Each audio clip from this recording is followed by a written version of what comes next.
মুসলমান যেখানে তাকবীর হবে তাকবীর কার নামে? ইয়া আইয়ুহাল মুদ্দাসসির কুম ফাআনযির ওয়া রাব্বাকা, বলেন ওয়া রাব্বাকা ফাকাব্বির। তাকবীর।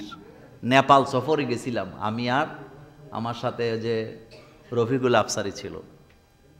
তো নেপালের একটা পাহাড় আছে, ওখানে কেবল লাগায় রাখছে, 24,000 মিটার উঁচু এটা।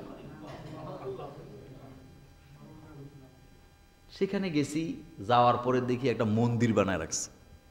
জোহরের নামাজের টাইম হয়েছে, তো আফসারি বলতেছে মোল্লা ভাই এখানে আজান দিয়া নামাজ পড়লাম, কারণ জমিনটা কার? আল্লাহর। তো ওখানে তো পর্যটক এরিয়া, তো সারা দুনিয়ার সব দেশের লোক সেখানে ছিল, সব ধর্মের লোক।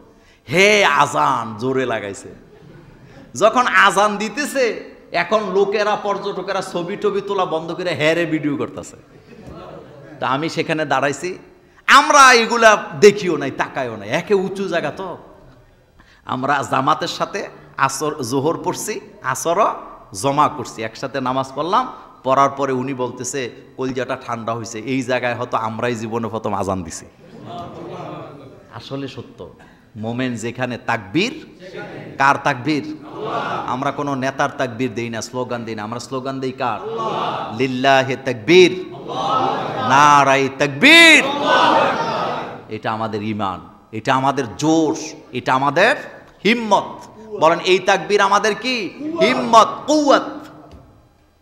সুতরাং খেলার মাঠে যদি দিয়া থাকে, দেখ বুঝাইছে যে আমরা মুসলমান এখন সব জায়গায় আছি। দেখছেন না ব্যাঙ্গের মতো সব দৌড় দিছে। ইন্ডিয়া এখন টের পাইছে। ওই যে আপনাদেরকে গত জুমায় বলছিলাম, তাদের মানচিত্র যত বড় তাদের কলিজা তত, আর আমাদের মানচিত্র যত ছোট আমাদের কলিজা তত। এটা এখন দেখাইছে তো, দেখছেন তো আপনারা? আমাদের হুঙ্কার বড় ভয়ানক, এটা মুসলমানদের হুঙ্কার। এটা দিলে শয়তানও দৌড়ায়, শয়তানও দৌড়ায়। তাকবীর দেখ, সব জায়গায় দেন তাকবীর।